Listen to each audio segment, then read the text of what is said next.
तो जैसे कि आप लोगों ने पिछले एपिसोड में देखा था, मानून ओवई पर अटैक कर देता है, जो कि देखते हुए ओवई से डॉज करता है, लेकिन मानून उसके साथी को खा लेता है। ये देखते हुए ओवई मन ही मन कह रहा होता है ये एक मॉन्स्टर है जिसकी कंपैरिजन कॉकट्राइस से भी नहीं की जा सकती। ये इतना ज्यादा तेज है कि इसे सीधे देखना भी इम्पॉसिबल है, इसलिए हमें पॉइजन को इसके मुंह के ऊपर फेंकना होगा। और इसके साथ वो उस पॉइजन फ्रॉग को उसके ऊपर फेंकता है, जो कि देखते हुए मानून उसे निकल जाता है। ये देखते हुए बाकी सभी उन पॉइजन फ्रॉग्स को उसके ऊपर फेंक रहे होते हैं, जहाँ पे ओवई कह रहा होता है तुम लोगों के पास जितने भी पॉइजन फ्रॉग्स है उन सभी को उसके मुंह पे फेंक दो। इस मॉन्स्टर के पास जहर का कोई भी बचाव नहीं है और हम इसके पास जो भी फेंकेंगे वो उसे खा लेगा, जिससे कि ये मारा जाएगा। ये देखते हुए मानून उन सारे के सारे फ्रॉग्स को खा लेता है। दूसरी तरफ ये देखते हुए चियोल कह रही होती है आखिर ये लोग क्या करने की ट्राई कर रहे हैं। तो उसके साथ ही कह रहा होता है उन्होंने अपनी कमर पर पहनी हुई थैली से पॉइजनस फ्रॉग्स को बाहर फेंक रहे हैं। तो चियोल कह रहा होता है ये तो काफी ज्यादा अजीब बात है, आखिर वो अपने ही पॉइजनस फ्रॉग्स को यहाँ पे क्यों फेंक रहे हैं। इसी के साथ उन लोगों से कह रही होती है अगर तुम मानून को पॉइजन देने की कोशिश कर रहे हो तो ऐसा मत करो, क्योंकि तुम्हें पता होना चाहिए कि ये बेकार है।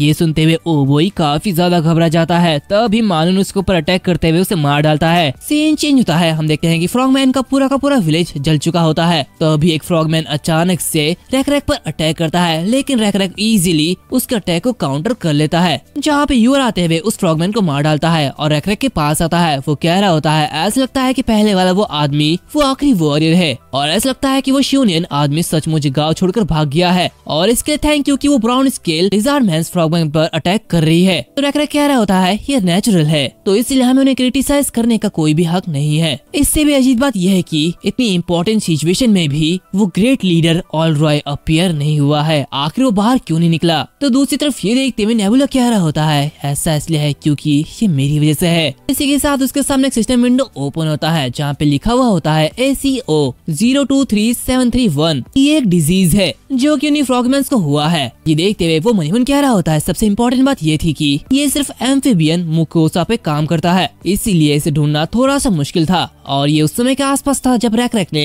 हॉलीलैंड को छोड़ने का फैसला किया था, तब 100 किलोमीटर दूर इस डिसीज का पता चला था। और इसके बाद जिस वजह से मैं इस बीमारी को उस लेक तक ले जाने में काबिल था वो वही कीड़े थे, यानी कि टिड्डे, जो कि डिजीज को फ्रॉगमैन के विलेज तक लेके गए। और उस दिन के बाद ऑलराय द स्ट्रॉन्ग ट्राइबल लीडर जो कि फ्रॉगमैन को लीड करता था वो गायब हो गया, जहाँ पे इस बीमारी से ठीक होने के लिए लिविंग सैक्रिफाइस उसकी बिल्कुल भी मदद नहीं कर पाई। इसी के साथ सीन चेंज होता है, हम दूसरी तरफ ऑलराय को देखते हैं जिसके सामने काफी सारे लिज़ार्ड मैन्स होते हैं, यानी कि वो छोटे छोटे बच्चे होते हैं, जहाँ पे वो उन सभी को टू हेडेड गॉड को ऑफर करता है और कह रहा होता है प्लीज मेरे ऑफर को एक्सेप्ट कीजिए और इन सारे के सारे लिज़ार्ड मैन को मार डालिए। ये देखते हुए शूनियन कह रहा होता है ऐसा लगता है कि मेरे डैड ने लिविंग सैक्रिफाइस रिचुअल को शुरू कर दिया है, लगता है ये हमारी विक्ट्री है। दूसरी तरफ हम देखते हैं कि रैक के पास ओवेन आता है, यहाँ पर रैक ओवेन को देखते हुए कह रहा होता है ओवेन बताओ क्या हुआ है और तुम इतने चिंतित क्यों लग रहे हो, तुमने काफी अच्छा काम किया है। ये सुनते हुए ओवेन कह रहा होता है हमें अब इस झील के बीच उस आइलैंड पर पहुंचना होगा। ये सुनते हुए रैक कह रहा होता है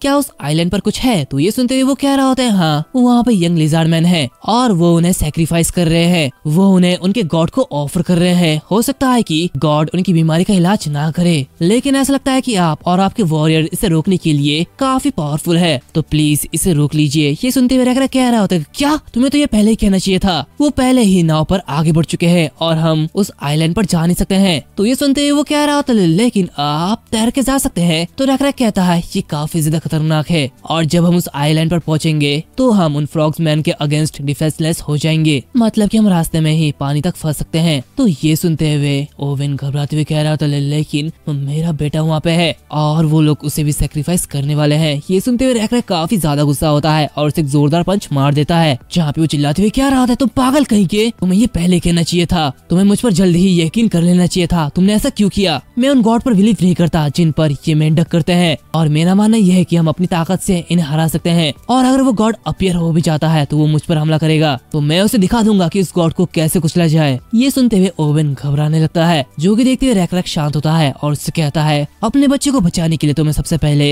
ये कहना चाहिए था। इसी के साथ रैक उस आइलैंड को देखता है और मरीन कह रहा होता है इससे सब कुछ बदल गया है, काश अगर मुझे शूनियन के इंटेंशन के बारे में पहले से पता होता तो ऐसा नहीं होता। दूसरी तरफ हम देखते हैं कि ऑलराय उस गॉड को बुलाता है, जहाँ पे वो जो गॉड होता है वो अपीयर होता है, जो कि देखते हुए ऑलराय कहता है टू हेडेड गॉड प्लीज मेरे ऑफरिंग को एक्सेप्ट कीजिए, इन्होंने गॉड्स के लेक को डिस्टर्ब किया है तो प्लीज इन्हें पनिश कीजिए। दूसरी तरफ उस मॉन्स्टर को दूर से सभी लोग देख पा रहे होते हैं, जहाँ पे ये देखते हुए ओवेन कह रहा होता है है लगता है काफी ज्यादा देर हो चुकी है। जहाँ पर रैक मनी मन कह रहा होता है शायद ये फिर से कोशिश के लायक है, लेकिन इस बार हमारे पास कोई भी एडवांटेज नहीं है, तो इसलिए हम कोई भी ट्रिक यूज नहीं कर सकते। हमें कुछ सेक्रीफाइस करना पड़ सकता है, लेकिन आखिर में क्या करूं? तभी अचानक से वो अपने सामने एक बटरफ्लाई को देखता है। ये देखते ही वो ओवेन से कह रहा होता है, हे ओवेन उठो और देखो क्या तुम मिरेकल पर यकीन करते हो? और इसी के साथ हम देखते हैं कि उनके सामने एक बड़ा सा मॉन्स्टर अपीयर होता है, यानी कि ये बस नेबुला का एक रूप है। दूसरी तरफ ऑल रॉय अपने गॉड से कह रहा होता है टू हेडेड गॉड अपीयर हो चुके हैं, तो गॉड प्लीज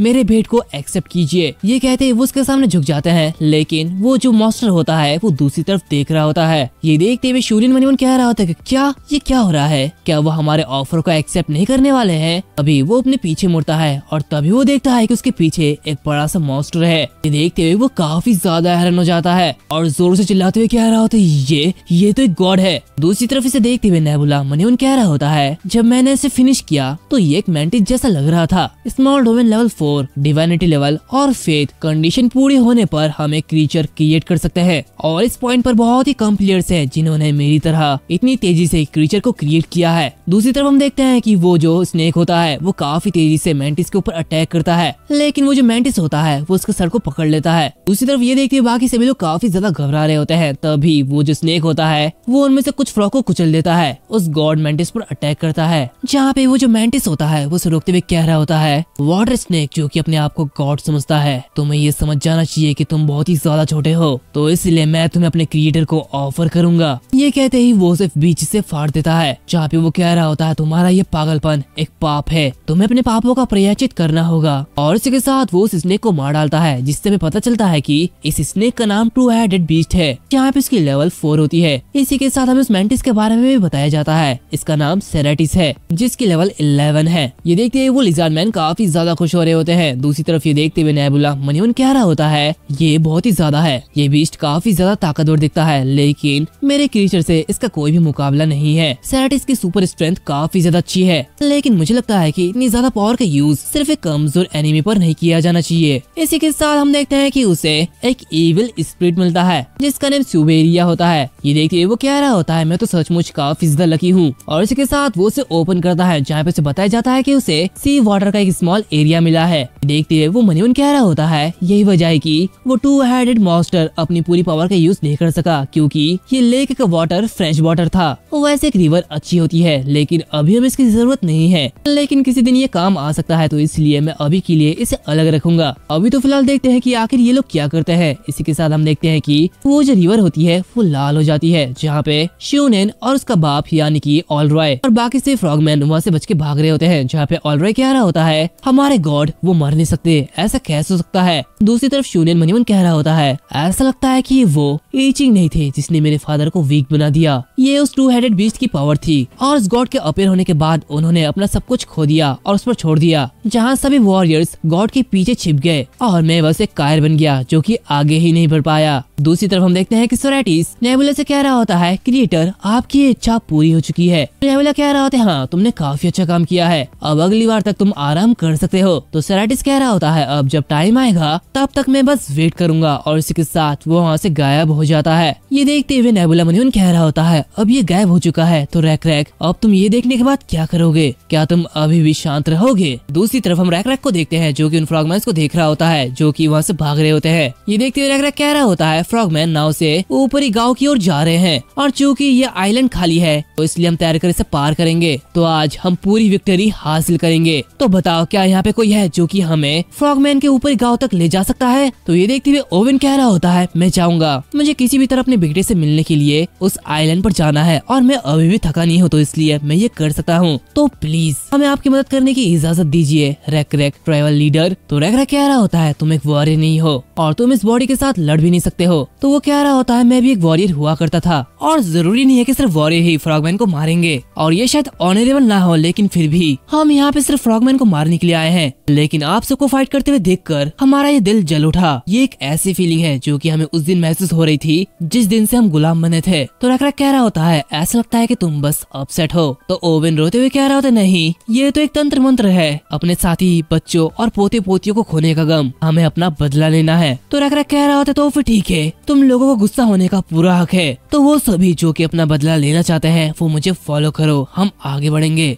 इसी के साथ हमें पास्ट का सीन दिखाया जाता है जहाँ पे हम देखते हैं कि रैक रैक एक सटीक निशाना लगाता है, जिसे देखते हुए शूनियन कह रहा होता है ये तो अमेजिंग है, अगर तुम ऐसे ही ज्यादा से ज्यादा प्रैक्टिस करते रहोगे तो तुम भी हमारे जितने अच्छे वॉरियर बन जाओगे। तो रैक रैक कह रहा होता है मैंने इसे ठीक बीच में मारा है, फिर भी आखिर मैं वॉरियर के लेवल पर क्यों नहीं हूँ। तो शूनियन कह रहा होता है बो के लिए बस इतना ही नहीं होता, तुम्हारे पास पावर और सटीकता दोनों ही है, लेकिन तुम्हें अपना एरो छोड़ने में काफी ज्यादा टाइम लगता है और इतना टाइम हम वॉर में नहीं लगाते हैं। तो ये सुनते हुए रैक रैक कह रहा होता है क्या मुझे उन पर बेरहमी से अटैक करने के बजाय सटीक निशाना लगाने की जरूरत नहीं है। तो शूनियन हंसते हुए कह रहा होते हैं हाँ, लेकिन एक्चुअल कॉम्बैट में टारगेट मूव करता है, जहाँ पे टारगेट को धीमा करना या फिर रोकना ये सबसे पहले आता है और उसके बाद लास्ट उस पर निशाना लगाना पड़ता है। तो ये सुनते हुए रैक रैक कह रहा होता है अच्छा तो मैं समझ चुका हूँ। तभी शूनियन कह रहा होता है वैसे अगर तुम हमारे बीच फ्रेंडशिप अच्छे से एस्टेब्लिश कर देते हो तो मैं तुम्हें ये सिखाऊंगा। वैसे भी इंग्रेडिएंट काफी ज्यादा सिंपल है, लिजार्ड मैन्स भी इसे आसानी से सीख सकते हैं। तो ये सब याद करते हुए रैक रैक मनी मन कह रहा होता है उस समय मुझे जो डिस्कम्फर्ट फील हुई थी आखिर वो क्या था। इसी के साथ वो तैरते हुए आगे बढ़ रहे होते हैं, जहाँ पे रैक रैक मनी मन कह रहा होता है मुझे लगता है कि इसे सीधे उनसे सुनने के अलावा और कोई चॉइस नहीं है। और इसी के साथ वो सभी उस लाइन में चले जाते हैं जहाँ पे ओवेन अपने बच्चे से मिलता है और उसके बच्चे का नाम इयान होता है। ये सब देखते हुए रैक रैक यूर को बुलाता है और उसे कह रहा होता है यूर जो लोग रास्ते में थक चुके हैं उन्हें अपने बच्चों के साथ नाव पर भेज दो और तुम उनके साथ जाओ। तो ये सुनते हुए यूर काफी ज्यादा हैरान होता है। रैक रैक कह रहा होता है और फिर भूरे रंग के लिजार्ड मैन को गांव के पीछे से ले जाओ और यकीन दिलाने के लिए बाकियों का यूज करो। तो ये सुनते हुए यूर कह रहा होता है तो तुम्हारा मतलब एक ही तीर से दो निशाना लगाना है ना। तो रैक रैक कह रहा होता है फिर एक बार जब तुम उनका ध्यान अट्रैक्ट कर लोगे तो वर्ड्स के साथ तैयार कर आगे जाना और तुरंत हमला कर देना। तो यूर कह रहा होता है क्या ऐसा करना ठीक रहेगा। तो रैक रैक कहते हैं हाँ बिल्कुल, वैसे भी उनके नंबर्स कम हो चुके हैं और यहाँ तक कि हमें गॉड की एक और ब्लेसिंग मिली है, तो इसलिए हमें आगे बढ़ना होगा और हमारे ब्लैक स्केल के लोगों को चांदनी रात में पानी के अंदर देखना ये काफी ज्यादा हार्ड होगा और इसी वजह से ये उनका अंत होगा। दूसरी तरफ हम उन फ्रॉगमैन के विलेज को देखते हैं जहाँ पे आग लगी हुई होती है, सभी लोग इधर उधर भागने लगते हैं। हम वहाँ पे ऑल रॉय को भी देखते हैं जो कि कह रहे होते हैं आखिर ये लोग कहाँ जा रहे हैं। वो ये कह रहा होता है कि तभी उसके सामने वाला जो फ्रॉगमैन होता है वो मारा जाता है। ये देखते हुए वो काफी ज्यादा घबरा जाता है, जहाँ पे हम देखते हैं कि यूर और उसके साथी उन पर अटैक कर देते हैं। तभी वहाँ पे रैक रैक आता है जो कि ऑल रॉय पर अटैक कर देता है। ये देखते हुए ऑल रॉय घबराते हुए कह रहा होता है टू हेडेड गॉड प्लीज हमारी मदद कीजिए, प्लीज हमें अपने सैक्रिफाइस से बचाइए, ये हमें मार रहे हैं। वो ये कह रहा होता है कि तभी रैक रैक उसे मार डालता है, जहाँ पे वो कह रहा होता है अब तुम्हारा गॉड बचा नहीं है, वो मर चुका है। दूसरी तरफ हम देखते हैं कि शूनियन एक जगह छिपा हुआ होता है जहाँ पे सभी लोग कह रहे होते हैं आखिर शूनियन वो कहाँ पे चले गया, उसे ढूंढो। लेकिन शूनियन वहाँ पे छिपते हुए मनी मन कह रहा होता है धत्तेरी की हमारे पास काफी लोग थे और यहाँ तक कि हमारे पास जहरीले वेपन भी थे, लेकिन मेरे फादर और वॉरियर्स को कंट्रोल नहीं कर सकते हैं क्योंकि वो ब्लैक स्केल पॉइजन रेजिस्टेंस का यूज कर रहे हैं। इसकी वजह से वो एरो उन पर वर्क नहीं कर रही है। आखिर अब हमें क्या करना चाहिए। इसी के साथ वो अपने पीछे देखने लगता है जहाँ पे वो कह रहा होता है आखिर वो लोग कहाँ चले गए हैं। तभी अचानक से उसके पीछे से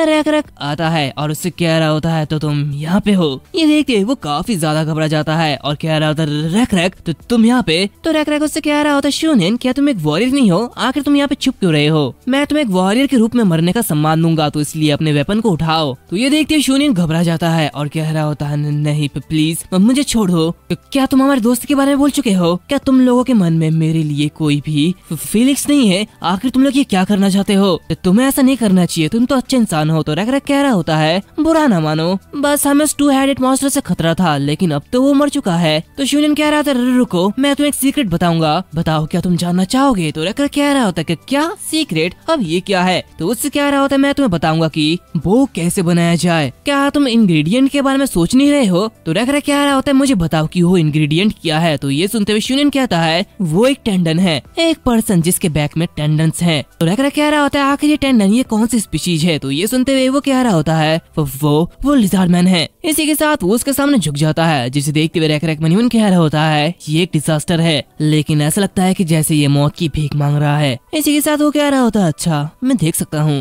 वैसे हम दोनों के बीच कोई भी बुरी फीलिंग नहीं है और यहाँ तक कि हम लोग जीत भी चुके हैं, तो मैं तुम्हारे जरिए प्रपोज किया गया इस डील को एक्सेप्ट करूंगा। तो जाओ शूनियन तुम यहाँ से जा सकते हो। ये सुनते हुए शूनियन आगे बढ़ता है। ये देखते हुए ओवेन कह रहा होता है क्या तुम उसे जाने दे रहे हो। तो रैक रैक कह रहा होता है हाँ शायद नहीं, मुझे बस एक मूविंग टारगेट की जरूरत थी और इसी के साथ वो उस पर शूट कर देता है। इसी के साथ हम अगले दिन देखते हैं जहाँ पे रैक रैक उस मरे हुए शूनियन को पेड़ पे बांध देता है जहाँ पे वो अपनी तीरंदाजी कर रहा होता है। तो उसे देखते हुए ओवन कह रहा होता है, ऐसा लगता है कि तुम तीरंदाजी में काफी ज्यादा बेहतर हो रहे हो, अब तुम्हारे तीर वैसे ही उड़ेंगे जैसे कि उड़ना चाहिए। तो ये सुनते हुए रैक रैक कह रहा होता है, वेल भले ही बॉल स्ट्रिंग को किसी नए इंग्रेडिएंट से बदल दिया गया हो, लेकिन अगर तुम इसे थोड़ा और खींचोगे तो ये जो बो है ये टूट जाएगा। क्या इसे मजबूत करने का कोई तरीका है? तो ओवन उसे कह रहा होता है, लेकिन यहाँ पे उससे मजबूत कोई भी इंग्रेडिएंट नहीं है जो कि पाई जा सके। तो रैक रैक कह रहा होता है, मुझे भी ऐसे लगता है जैसे कि एक्सपेक्टेड था, मुझे ये जंगल छोड़ना होगा। वैसे भी सर्दियाँ लगभग आ चुकी है और ये बफेलो लाइन ये ठंडियों में खाने के तलाश में गर्म जगह पर चले जाते हैं।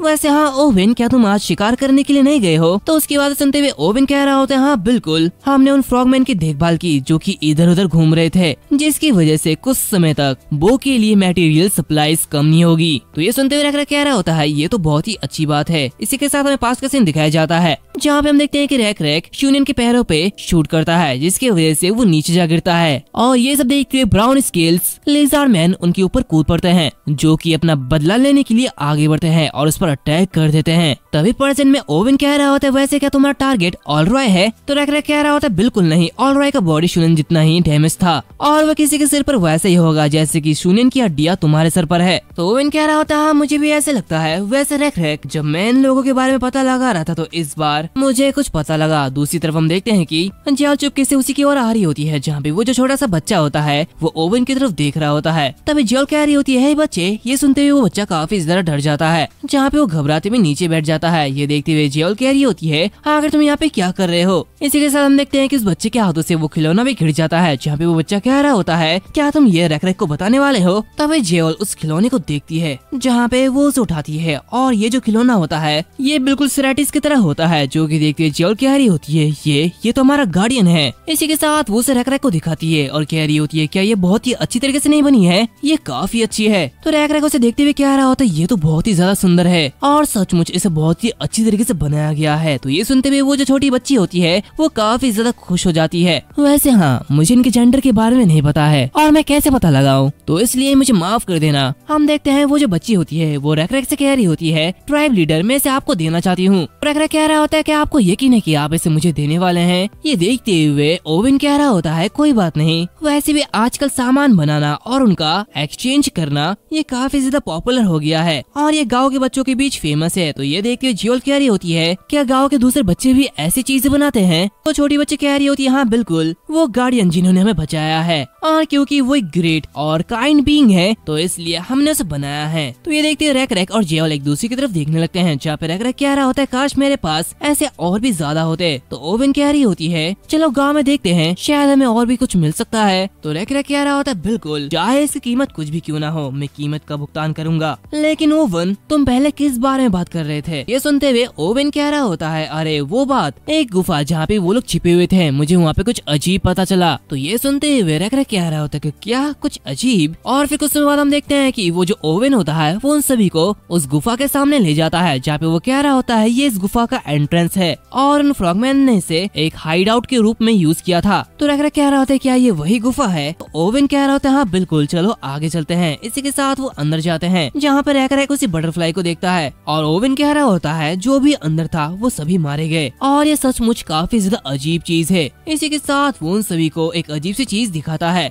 जो कि स्टोन से बनी हुई होती है। ये देखते हुए रैक रैक कह रहा होता है, फैसिनेटिंग, इतने बड़े पत्थर को ऐसे कैसे बनाया जा सकता है? ये काफी ज्यादा सुंदर लग रहा है। तो जियोल कह रही होती है, रैक रैक, ये शायद। तो रैक रैक कह रहा होता है, हाँ बिल्कुल, ये बिल्कुल उसी बीटल की पीठ जैसा है। दूसरी तरफ हम नेबुला को देखते हैं, जो कि ये देखते हुए कह रहा होता है, क्या ये तो एक एंशिएंट रूइन है? एंशिएंट रूइन कई तरह के होते हैं और तुम उनके जरिए ज्ञान पा सकते हो या फिर काफी अजीब से चीजों को खोज सकते हो, जहाँ इस फंक्शन के अंदर तुम्हें आइटम मिल सकती है, या फिर ये कोई ऐसी रूइन है जहाँ पे तुम डिमोनिक आइटम को पा सकते हो। लेकिन इस दर पर जहाँ पे सिविलाइजेशन बहुत ही ज्यादा कम है, भले ही उन्हें एंशिएंट नॉलेज मिल जाए, इससे कोई भी खास फर्क नहीं पड़ेगा। लेकिन इस रूइन को स्पेशल रिसोर्स में चेंज या फिर क्रिएट किया जा सकता है, या फिर ये ग्रैंड मिस्टीरियस ब्लेसिंग बन सकता है जो कि एक स्पेसिफिक लोकेशन पर फिक्स्ड है। लेकिन रैक रैक के लिए इनकी जो वैल्यू है वो काफी ज्यादा कम है, क्योंकि ये नोमड है, मतलब खाना बदोशी, जो कि इधर उधर घूमते रहते हैं और यहाँ पे एक यूनिक रिलाइक की अपीयरिंग रूइन की पॉसिबिलिटीज काफी ज्यादा कम है। तो मैं आशा करता हूँ कि ये किसी डिमोनिक कैसल का रूइन ना हो। इसी के साथ हम देखते हैं कि रैक उसे ओपन करता है और जैसे ही वो उसे ओपन करता है वैसे एक अजीब सी रोशनी से चमकने लगती है, जहाँ पे हम देखते हैं कि वो सभी अंदर की तरफ जाने लगते हैं। उसे देखते हुए एक आवाज आती है, मतलब कि वो जो आवाज होती है वो मैमून कह रही होती है,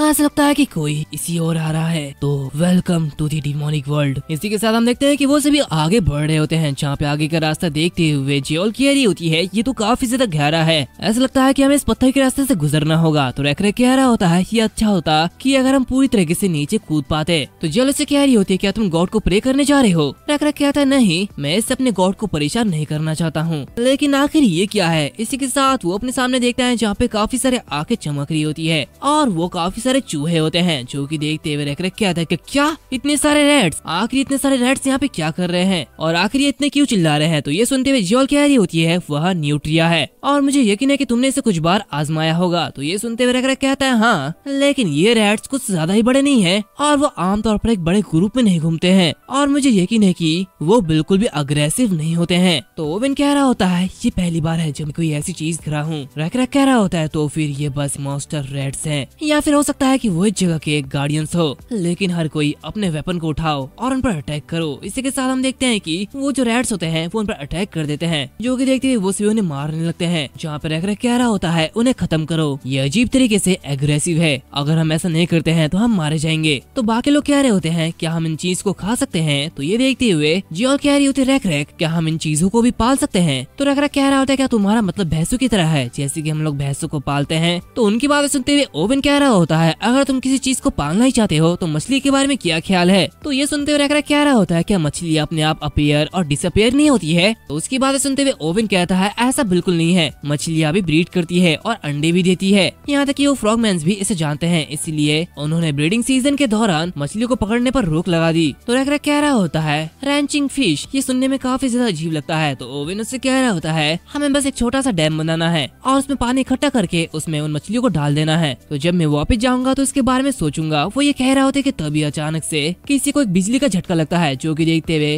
वो कह रहे होते हैं ये तो जिंदा है। तो ये देखते हुए रैक उससे कह रहा होता है क्या उसने तुम्हें काट लिया है? तो लिज़ार्डमैन कह रहा होता है बिल्कुल नहीं, मैं बस साफ रूप से इसे पकड़ने की कोशिश कर रहा था, लेकिन तभी अचानक से मुझे क्रंची और पेनफुल सेंसेशन फील हुआ। मुझे पता नहीं है कि आखिर ये क्या था, लेकिन ये काफी ज्यादा अजीब था। तो उसे देखते हुए रैक काफी ज्यादा हैरान होता है और उसे टच करता है। जैसे ही वो उसे टच करता है वैसे ही उसे एक जोरदार झटका लगता है, जो कि देखते हुए जियोल कह रही होती है रैक अब ये क्या हुआ, क्या तुम ठीक हो? तो रैक उससे कह रहा होता है हाँ मैं बिल्कुल ठीक हूँ, लेकिन ये काफी ज्यादा अजीब है। इसी के साथ हमें इस रैट के बारे में बताया जाता है ये न्यूट्रिया डेविलिशनेस में डूबा हुआ है, जहाँ पे इसकी एट्रीब्यूट इलेक्ट्रिक है। तो ये सब देखते हुए नेबुला कह रहा होता है तो इसका मतलब ये एक डिमोनिक कैसल है और यहाँ पर डीमंस की इलेक्ट्रिकल प्रॉपर्टीज भी काफी ज्यादा अच्छी है, लेकिन अगर रैक एंशिएंट रूइन को आखिर तक तोड़ देता है तो इस बात की फुल पॉसिबिलिटीज है कि उसे डिमोनिक पावर मिलेगी, लेकिन मैजिकल प्रॉपर्टीज पाने से तुम तुरंत विजार्ड नहीं बन पाओगे, लेकिन धीरे धीरे ये मैजिक प्रॉपर्टीज भी काफी ज्यादा स्ट्रॉन्ग हो जाएगी, जिससे कि हम फ्यूचर में आने वाली जनरेशन में एक विजार्ड किंग बना सकते हैं। लेकिन इसमें भी एक प्रॉब्लम है, लास्ट वर्ल्ड में डिवाइनिटी और मैजिक दोनों ही कॉन्फ्लिक्ट में है और यहाँ पे सेटिंग के अकॉर्डिंग मैजिक एंशिएंट इविल से ओरिजिनेट होता है, ना कि गॉड से, और हाई लेवल के विजार्ड गॉड पर भरोसा किए बिना ही अपनी पूरी की पूरी सेना बना सकते हैं, और अगर इससे इफेक्टेड लोगों की संख्या बढ़ जाती है तो गॉड को कोई भी नहीं पूजेगा और इससे मेरे लिए काफी ज्यादा दिक्कत आ सकती है। ऐसा नहीं है कि इस पर काबू पाने का कोई भी रास्ता नहीं है, लेकिन अगर तुम इस गेम को शुरू से ही समझ लेते हो तो इसमें बहुत सारे चेंजेस होंगे और धीरे धीरे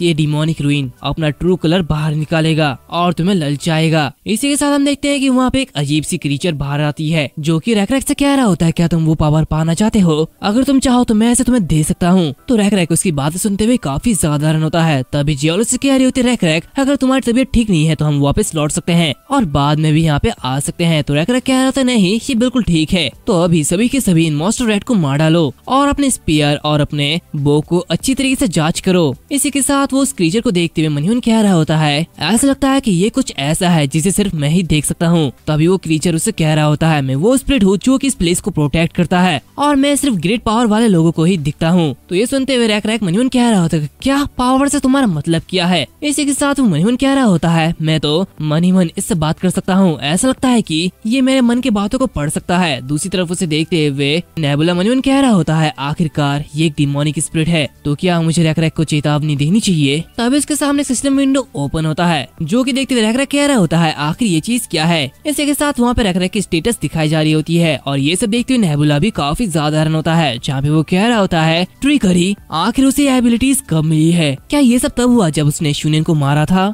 लगता है मुझे आगे देखना चाहिए कि आगे क्या होगा। इसी के साथ हम देखते हैं कि वो जो क्रीचर होता है वो रैक से कह रहा होता है मैं जिस पावर के बारे में बात कर रहा हूँ वो इलेक्ट्रिसिटी है, तेज गर्मी से लिविंग चीजों को जला देना। ये बिल्कुल सन की तरह चमकने वाली रोशनी की पावर जैसी है और मैं तुम्हें ये पावर दे सकता हूँ। तो रैक कह रहा होता है अगर तुम मुझे इसे दे दोगे तो मैं ग्रेटफुल रहूंगा। तो ये सुनते हुए वो क्रीचर कह रहा होता है लेकिन मेरे पास कुछ कंडीशंस है। तो ये सुनते हुए रैक कहता है क्या तुम मुझे इसे देना नहीं चाहते हो? और तुमने कंडीशन के बारे में तो कुछ भी नहीं कहा। तो ये सुनते हुए वो क्रीचर कहता है ये कोई डिफिकल्ट कंडीशन नहीं होने वाली है, तुम्हारी स्ट्रेंथ ही काफी है। तो रैक कह रहा होता है अगर तुम मुझसे कोई सौदा करना चाहते हो तो तुम्हें शुरू से ही ये कहना चाहिए था, और वैसे भी मैं तुम्हारी बातचीत से काफी ज्यादा डिसअपॉइंट हूँ। तो ये सुनते हुए वो जो क्रीचर होता है वो पावर देने के लिए आगे बढ़ता है, तभी रैक उसे रोकते हुए कह रहा होता है हे रुको, अगर तुम मुझसे कुछ चाहते हो तो अभी बता दो आखिर तुम्हारी कंडीशन क्या है और आखिर मैं तुम्हें क्या दे सकता हूँ। तो मुझे साफ साफ बताओ कि आखिर तुम मुझसे क्या चाहते हो, और अगर तुम कुछ छिपाओगे तो आगे बातचीत नहीं होगी और मैं यहाँ से चले जाऊंगा। तभी जियोल से कह रही होती है रैक हम सब तैयार है। तो रैक कह रहा होता है मैं पहले इसके बारे में सोचूंगा और फिर मैं तुम्हें फॉलो करूंगा, तो तुम लोग आगे बढ़ो। इसी के साथ हम देखते हैं कि वो जो क्रीचर होता है वो रैक से कह रहा होता है मैं इस रूइन में सील्ड हूँ और मैं इस जगह से बाहर नहीं निकल सकता, तो मैं चाहता हूँ कि तुम नीचे जाओ और इस सील की रक्षा करने वाले गार्डियन को हराओ, तो उसके बाद मैं फ्री हो जाऊंगा और मैं तुम्हें अपनी एबिलिटी भी दे दूंगा।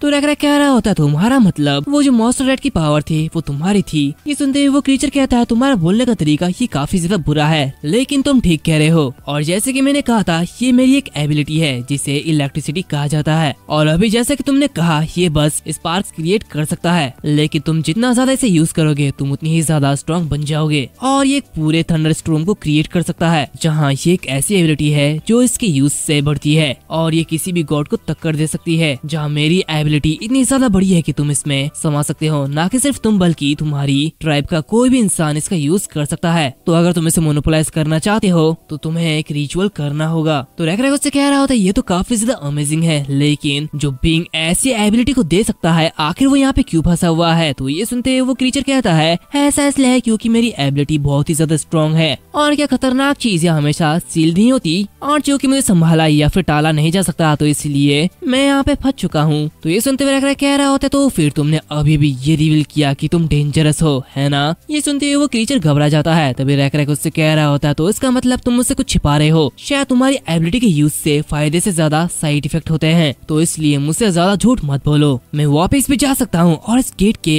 एंट्रेंस को बंद भी कर सकता हूँ ताकि किसी को भी ये खंडर ना मिले। तो ये सुनते हुए वो क्रीचर परेशान हो जाता है, जहाँ पे वो उससे कह रहा होता है अच्छा ठीक है मैं तुम्हें सब कुछ बताऊंगा, तो प्लीज मेरी बात सुनो। मैं उन बीइंग्स में से एक था जो कि इस वर्ल्ड पर डोमिनेट करता था, जहाँ मैं एक लॉन्ग फॉरगेटन एंशिएंट डीमन से ओरिजिनेट हुआ था, जहाँ ना ही मुझे गॉड्स और ना ही मुझे उनकी ओरिजिन याद है, और मैं यहाँ पे काफी टाइम से फंसा हूँ जो कि मुझे भी नहीं पता। यहाँ तक कि हमारी एबिलिटी लोगों को नशे में डाल देती है, और चूंकि हम नहीं जानते कि ये सोर्स कहाँ से आता है तो हम गलती से ये मान लेते हैं कि ये हमारा ही है। तो ये सुनते हुए रैक मनीमन कह रहा होता है हाँ मैंने भी उन लोगों को पावर के नशे में चूर चूर होते हुए देखा है, तो मुझे लगता है कि डिमोनिक पावर ऐसे लोगों को बदल सकती है। ये सुनते हुए वो क्रीचर उससे कह रहा होता है बिल्कुल, इसके अलावा मेरी एबिलिटी अंधाधुंध है जहाँ ये सिर्फ कुछ ही लोगों को चुनता है। तो ये सुनते हुए रैक मनीमन कह रहा होता है गॉड्स की पावर उनके जजमेंट के जरिए चुने गए लोगों को ही दी जाती है, जहाँ दूसरी ओर अनक्वालिफाइड लोगों में भी ये एबिलिटीज होती है, और ये समय के साथ साथ स्ट्रॉन्ग होते जाता है। तो आखिरकार ऐसे लोग होंगे जो कि गॉड का इंसल्ट करते होंगे और उनके अगेंस्ट जाते होंगे, लेकिन ये जो एबिलिटी है ये काफी ज्यादा स्ट्रॉन्ग और अट्रैक्टिव है, जहाँ ये बैटल में काफी ज्यादा काम आएगा। तो क्या मेरे पास कोई रास्ता नहीं है? इसी के साथ वो उस क्रीचर से कह रहा होता ठीक है लेकिन मेरी भी कुछ कंडीशंस है। तो वो क्रीचर कह रहा होता क्या कंडीशंस, आखिर वो क्या है? तो रैक कह रहा होता है सबसे पहले वो एबिलिटी जो कि इनडिस्क्रिमिनेटली दी जाती है, लेकिन तुम कह रहे हो कि उसे मोनोपोलाइजिंग करना भी पॉसिबल है ना? तो क्या ये एबिलिटी कुछ चुने हुए लोगों को दी जा सकती है? तो वो क्रीचर कह रहा होता है हाँ शायद ऐसा हो सकता है, लेकिन आखिर तुम ऐसा क्यों करोगे? तो रैक कह रहा होता है अगर ये एबिलिटी सिर्फ कुछ चुनिंदा लोगों को ही दी जाएगी तो इसे गॉड्स के सिलेक्शन के तौर पर देखा जा सकेगा, जिससे कि लोग गॉड्स का इंसल्ट नहीं करेंगे और हमेशा उनकी पूजा करेंगे। और इसके साथ दूसरा कंडीशन, तुम भी हमारे गॉड पर यकीन करोगे। ये सुनते हुए वो क्रीचर काफी ज्यादा हैरान होता है और वो कह रहा होता है क्या मैं तो डिमोनिक स्पिरिट हूँ और मैं तुम्हारे उस गॉड से भी काफी ज्यादा बड़ा हूँ। तो रैक रैक कह रहा होता है इससे कोई भी फर्क नहीं पड़ता, मायने ये रखता है कि तुम फ्यूचर में क्या करते हो। तो वो क्रीचर कह रहा होता है ये मजाकिया है, वैसे भी गॉड्स डिमोनिक स्पिरिट को पसंद नहीं करते हैं, तुम ये कैसी बात कर रहे हो। तो रैक रैक कह रहा होता है हमारे गॉड्स के बारे में ऐसी बुरी बातें मत सोचो, वो काफी अच्छे हैं। द नेमलेस बीटल गॉड वो काफी ज्यादा अच्छे हैं। तो वो क्रीचर कह रहा होता है क्या तुम्हारा गॉड मुझे एक्सेप्ट करेगा। तो रैक रैक कह रहा होता है हाँ, अगर तुम हमारी कंडीशन को एक्सेप्ट करते हो तो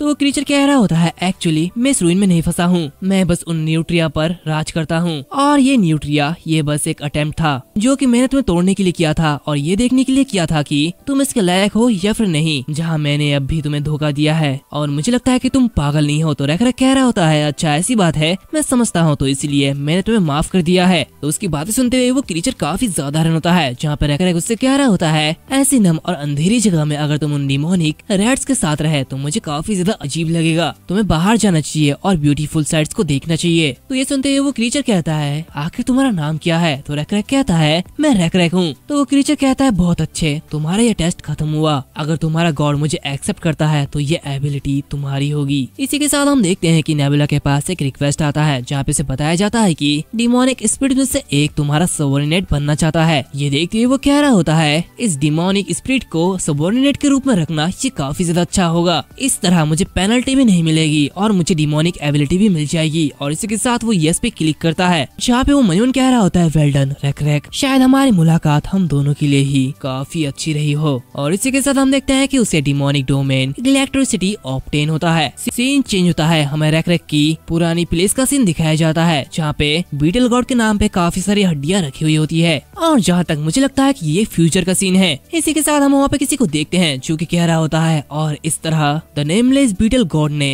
रैक रैक को एक एबिलिटी दी और वो द पावर ऑफ थंडर और लाइटनिंग को यहाँ पे लेके आया। और ऐसे ब्लैक स्केल लिजर्डमैन की स्टोरी आगे बढ़ने लगी और तब से अब तक 9 साल हो चुके हैं। इसी के साथ हम वहाँ पे एक इंसान को देखते हैं जो कि उससे कह रहा होता है तो फिर आखिर उस नेमलेस बीटल गॉड का थंडरस्टॉर्म से क्या लेना देना। तो वो लिजर्डमैन उससे कह रहा होता है बताओ लाइटनिंग किस कलर की होती है। तो वो आदमी उससे कहता है ब्लू। तो वो लिजर्डमैन उससे कह रहा होता है तो फिर ये बताओ कि हमारे गॉड का नाम क्या है। तो वो आदमी कह रहा होता है ब्लू इंसेक्ट गॉड, है ना, मुझे अब भी ये समझ में नहीं आया। वैसे इस लंबी कहानी को शेयर करते समय हमने अपने आप को इंट्रोड्यूस नहीं किया है, वैसे मेरा नाम ह्यूई है, तुम बताओ तुम्हारा नाम क्या है। तो ये सुनते हुए वो उसका नाम नहीं बताता है, जहाँ पे वो आगे बढ़ते हुए कह रहा होता है खैर हमें अपनी बात यहीं पर ही खत्म करनी होगी, ऐसा लगता है कि जैसे बिन बुलाए मेहमान यहाँ पे आ रहे हैं। इसी के साथ हम वहाँ पे काफी सारे हाइनास यानी कि लकड़बग्घे को देखते हैं जिन्हें नोल्स कहा जाता है और वो सभी उन्हीं की तरफ आ रहे होते हैं। ये देखते हुए वो आदमी कह रहा होता है ये तो नोल्स है। तभी वो लिजर्डमैन ह्यूई से कह रहा होता है मेरे पास एक क्वेश्चन है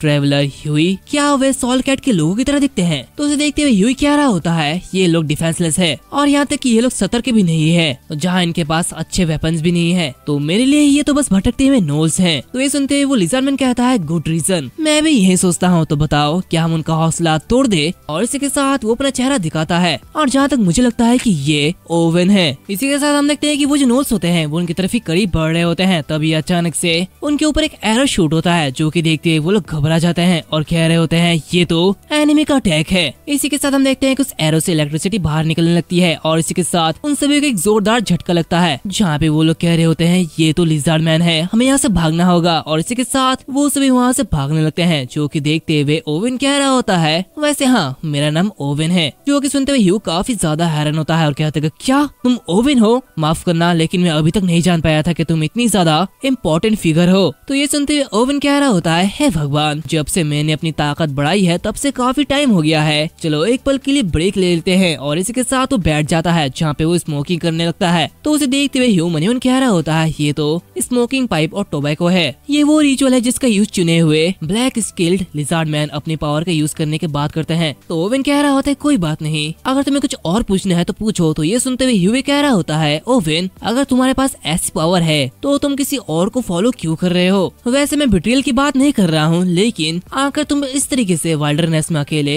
इतनी डिफिकल्ट लाइफ क्यों जी रहे हो, और ये कुछ ऐसा है जो कि मुझे समझ में नहीं आता है। तो ये सुनते हुए ओवन कह रहा होता है इसकी भी एक वजह है, मैं पापों से भरा पड़ा हूँ और यहाँ तक कि एक बार मैंने अपने लोगों को भी धोखा दिया था, लेकिन मुझे प्रायश्चित का एक रास्ता दिखाया गया स्टोरीज और टेस्ट के जरिए। मेरा गोल द नेमलेस ब्लूबग गॉड और ट्राइबल लीडर रैक रैक का नाम इधर उधर फैलाना है और मैंने प्रायश्चित का यही मार्ग चुना है। तो उसकी बातें सुनते हुए ह्यूई मनीवन कह रहा होता है भले ही तुम ऐसा ना करो, लेकिन इस वाइल्डरनेस में कोई नहीं है जो कि ब्लैक स्केल ट्राइब को नहीं जानता हो तो रैक रैक की रेपुटेशन और पीस्ट को मेंशन करने की कोई भी जरूरत नहीं है। तभी ओवेन उस स्टोन को साफ करने लगता है जहाँ पे वो कह रहा होता है, और फिर अगर कोई मेरे पास आता है तो मैं उसे डरा देता हूँ, बस इतना ही है। तो ऐसे क्या तुम भी वेंडरर हो? तो ये कह रहा होता है हाँ बिल्कुल, और मैं यहाँ पे ऑटोमेशन से आया हूँ। तो ओवेन काफी साधारण होता है और कहते हैं क्या ऑटोमेशन आके ये कैसी जगह है? तो ये कह रहा होता है मैं ऑटोमा के गॉड के वर्ड्स को कन्वॉय करने के क्वेस्ट में हूँ और इसी की वजह से मैं ब्लैक स्केल ट्राइब को विजिट करने जा रहा था। तो ओवेन कह रहा होता है मुझे नहीं पता था कि तुम एक गेस्ट थे। वेल ये काफी अच्छा है। और इसी के साथ वो एक सीटी बजाता है, इसकी आवाज सुनते हुए वहाँ पे कॉकेट्रिस भागते हुए आता है। ये देखते हुए काफी ज्यादा हैरान होता है। तभी ओवेन कह रहा होता है अरे डरने की कोई भी बात नहीं है, वैसे तुम आधे सही हो, ये क्यूर का है, ये कॉकेट्रिस और चिकन के बीच क्रॉस ब्रीड करने की वजह से हुई है। तो चलो बैठ जाओ, वैसे बहुत समय हो गया है, मैं रैक रैक को विजिट करने वाला था तो मैं तुम्हें भी वहाँ पे ले जाऊंगा और बदले में तुम्हें मेरी कहानी पूरी सुननी होगी, समझ गए? तो ये सुनते हुए वो कह रहा होता है हाँ बिल्कुल, वैसे क्या तुम मुझे ब्लू बग गॉड के बारे में बताने वाले हो या फिर the saga of rack rack? तो वो कह रहा होता है हाँ मैं दोनों ही बताने वाला हूँ। इसी के साथ सीन चेंज होता है, हमें रैक रैक के ट्राइब का सीन दिखाया जाता है जहाँ पे हम देखते हैं कि सभी लोग क्यूरका पे बैठते हुए आगे बढ़ रहे होते हैं और वहाँ पे काफी सारे लोग होते हैं। इसी के साथ हम रैक रैक को देखते हैं जिससे योर कह रहा होता है रैक रैक एल्डर स्टार गेजर, उन्होंने कहा है कि उनकी लाइफ खतरे में है और उन्होंने कहा है कि उन्हें ऐसा नहीं लगता कि वो और ट्राइबल लीडर से बात कर पाएंगे। तो ये सुनते हुए रैक रैक कह रहा होता ठीक है जुलूस रोको, हमें यहीं पर ही रुकना होगा, तो आज रात यहाँ पे रहने के लिए तैयार हो जाओ। तो उसकी बात सुनते हुए सभी लोग वहाँ पे रुक जाते हैं जहाँ पे जियोल उससे कह रही होती है रैक रैक क्या कोई प्रॉब्लम है? तो ये सुनते हुए रैक रैक उससे कह रहा होता है स्टार गेजर को बताए कि मैं जल्द ही वहाँ पे पहुँचूंगा, तो उसे तब तक जिंदा रहने के लिए कहो। जो कि सुनते हुए जियोल काफी ज्यादा हैरान होती है। जहाँ रैक रैक कह रहा होता है वो फ्यूचर की भविष्यवाणी करने में हमेशा से ही काफी अच्छे थे, तो प्लीज सभी उनकी फ्यूनरल की अरेंजमेंट करो, ये रात काफी ज्यादा दुखद रात होने वाली है। और इसके साथ हम देखते हैं कि वो सभी वहाँ पे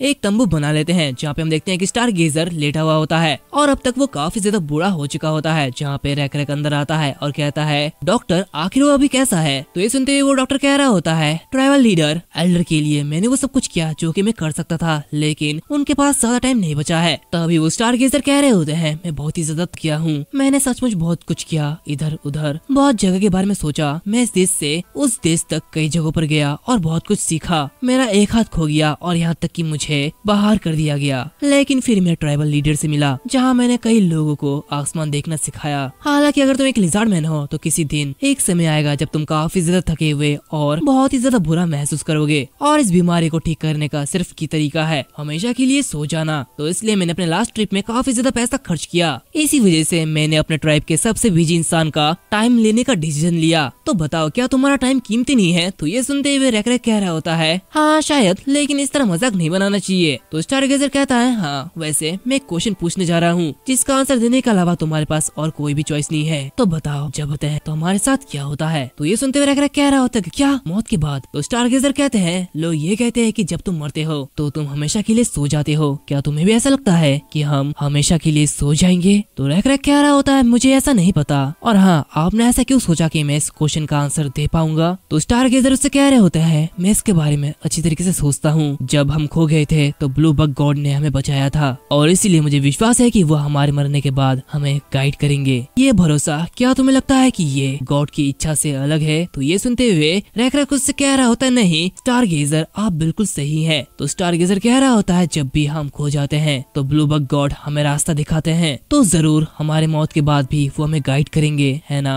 तो तुम्हारे अकॉर्डिंग आखिर वो जगह कैसा होगा? क्या तुम्हें लगता है कि हम गॉड के आमने सामने बैठकर ऑकवर्ड ग्रीटिंग एक्सचेंज करेंगे? तो ये सुनते हुए रैक रैक कह रहा होता है अच्छा, लेकिन ये प्रोबेबली काफी ज्यादा बोरिंग हो जाएगा, तो मेरे हिसाब से वहाँ एक बहुत ही बड़ा मैदान होगा जहाँ पे तुम जितना चाहे उतना दौड़ सकते हो, एक ऐसी जगह जहाँ पे तुम हर बार जब अपनी एक कदम रखोगे तो तुम्हें थोड़ी सी कमी महसूस होगी और तुम्हारी ये पूंछ बहुत ही अच्छे से उस घास के मैदान पर होकर गुजरेगी। वहाँ पे बड़ा सा पत्थर भी होगा जहाँ पे तुम थक जाने पर लेटकर आराम कर सकोगे। मौसम वहाँ पे हमेशा अच्छा रहेगा या फिर नहीं, अगर एक जैसा रहेगा तो मजा नहीं आएगा, तो कभी कभी वहाँ पे बरसात भी होगी और वहाँ पे एक अच्छी नदी भी होगी। तो ये सुनते स्टारगेज कहता है काश मेरे पास एक घर होता जहाँ पे मैं आराम कर पाता, ऐसा कोई तंबू नहीं है जिससे लगे कि मैं जल्द ही कहीं जाने वाला हूँ, एक पक्का घर जहाँ पे मैं बस सकता हूँ। तो रैक रैक कह रहा होता अच्छा एक टेंट। तो स्टारगेजर कहता है नहीं मुझे टेंट पसंद नहीं है, दरअसल मुझे टेंट बिल्कुल भी पसंद नहीं है। ये बूढ़ा आदमी एक जगह से दूसरी जगह चलते चलते थक गया है, लेकिन अगर मेरे दिल को बसने के लिए एक जगह मिल जाती है जहाँ मैं आराम से सांस ले सकूं तो मुझे मुझे कोई भी शिकायत नहीं होगी। और हाँ, क्या वहाँ पे सितारे भी होंगे? तो रैक रैक कह रहा होता है वहाँ पे लोग घूमते होंगे